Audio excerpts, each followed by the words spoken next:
Ayan na!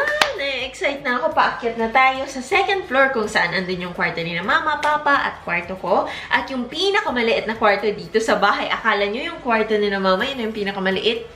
Meron pang mas maliit. Tapos pupunta rin tayo sa balcony, sa CR, sa second floor. So, tama ng daldal. Let's go!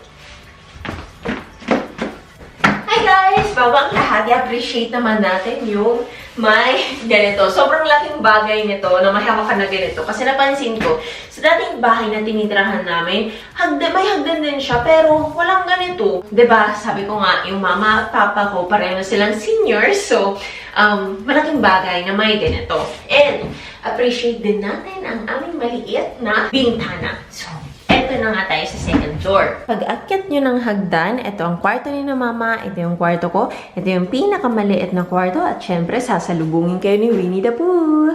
Ayan.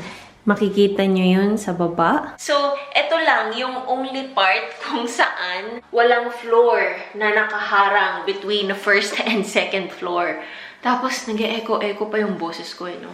Ayan, ulit ang hagdan. Ayan ang aking CR. So, unahin na natin tong CR. Ayun, may salamin.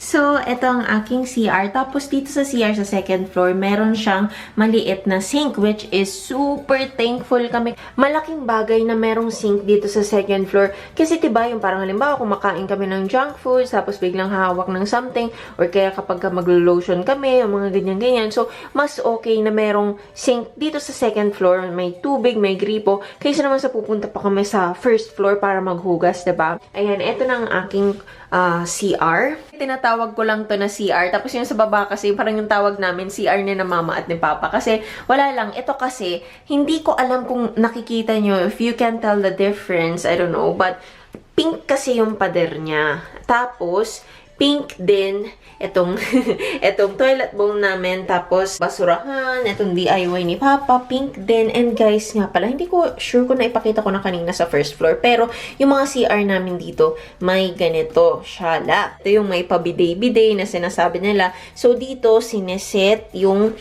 kung gawing warm ba ang upuan. So, ayan, ngayon, nasa middle lang siya. Kung itataas ko pang, ay, yan, bumaba.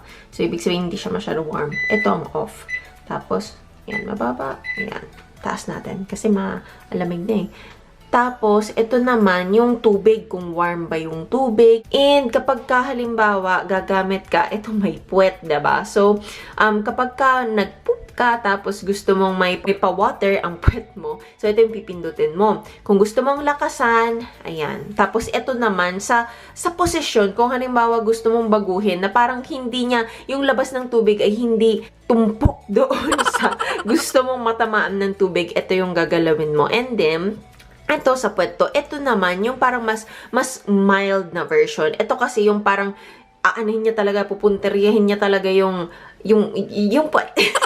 Ito naman, parang medyo pa-shower ng konti. Yung pa-mild lang. Tapos ito naman sa bidet. Sa mga girls, yan na yan. Kaya may hair siya.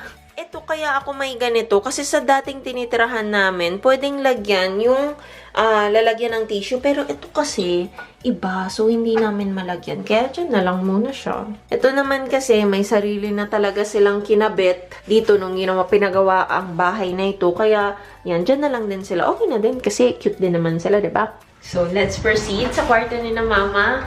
Pasok!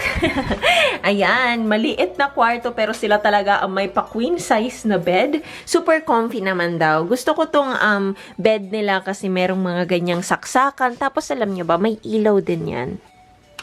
Ayan, meron din sa kabila sa side ni mama. Meron silang maliit na bintana dyan, dalawa, tapos ito naman yung malaki-laki. Dalawa yung TV dito, baka ma-confuse kayo. Etong sa taas, ito yung talagang may TFC na papanooran na TV. Etong sa baba, pang games lang ni mama. Napakabongga kasi ng game ni mama. Ayan, no? Diba? Bagong-bago. Family computer, yung pinakaunang version. Eto space ni mama yan. May shakshakan. May saksakan siya dyan. Tapos, ayan yung mga lista-lista niya. Kasi si mama maraming listahan yan. And ito ang maliit na table niya na gustong-gusto niya kasi may mga lalagyan sa ilalim. Bet na bet ko din tong kurtina nila. Ang cute. Tapos, ito palang bed nila. Meron ding, tadan, storage. Storage is life talaga. Meron din silang lalagyan ng mga jacket dito. Ayan. Diba? So, ang dami naming mga damit talaga. Maliit man itong kwarto ni na mama, yung mga damit kasi nila karamihan nasa first floor. Bale, yun nga kasi yung extension ng kwarto nila. Kaya, okay lang naman sila. Gustong-gusto nila yung ganyan. Lalo si mama, nasanay na maliit yung space. Yung nakikita, isang upuan lang, nakikita niya na lahat. Comfortable na siya dun. Paglabas sa kwarto nila, ayan, may pabintanang ganyan. So, yung bintana dito, karamihan yung ganitong style. Ito yung pinaka-lock. Tapos, iikot-ikot mo siya. Ayan. Ayan. Ayun yung mini garden. Andun tayo kanina. Ayan, meron ding storage dito.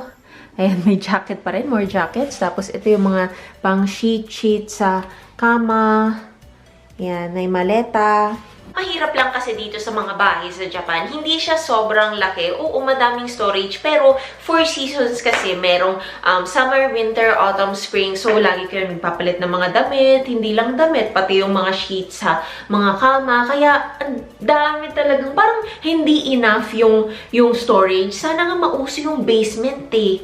Ito naman po ang aking kwarto. Na I'm sure na panood nyo na. Hindi ko na ito masyadong ipapakita kasi gumawa naman na ako ng room tour video. So, sana mapanood nyo po yun. Lalagay ko po yung link sa baba.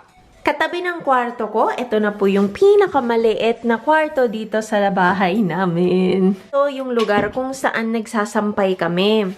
Yun lang yung purpose niya, kaya siya maliit. Tapos, ayun, meron kami maliit na bintana doon, ganyan. Pero, kasi ever since, nung mga nagkaroon kami ng mga ibang mga tinitirahan, meron din talaga kaming space para sa pagsasampay. So, parang naging part na ng ano namin, ng talagang plano namin. Kaya, sinadya talaga namin to na may maliit na kwarto para sa mga ganitong pagsampay-sampay. Lalagyan ng mga labakara, ng sheets.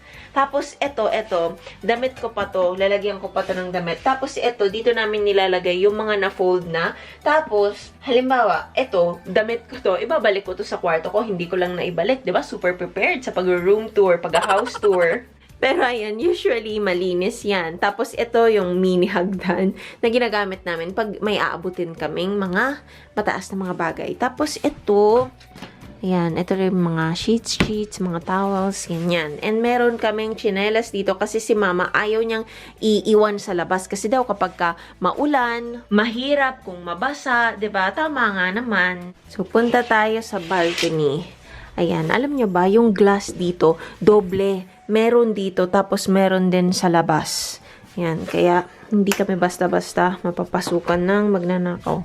May double lock pa. Ayan. Tada! Yan.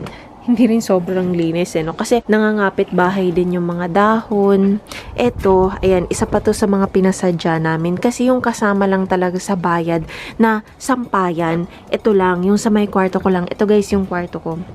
Ayan. So, inisip kasi namin, hindi enough. Kaya, nagpagawa pa kami nito, extra. Ayan. Kasi si mama, naku, madalas maglabayan.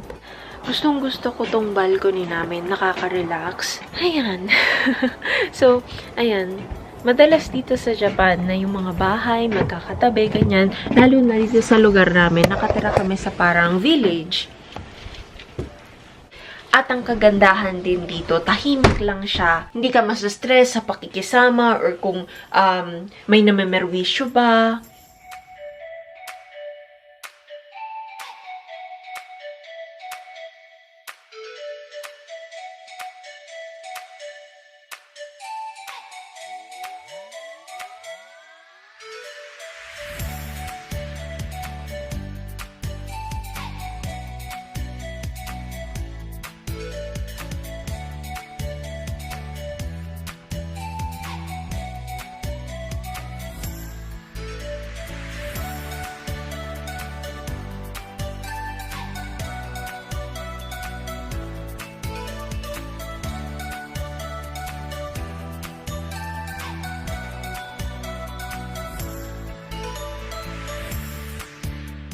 So, nagustuhan nyo ba ang aking house tour?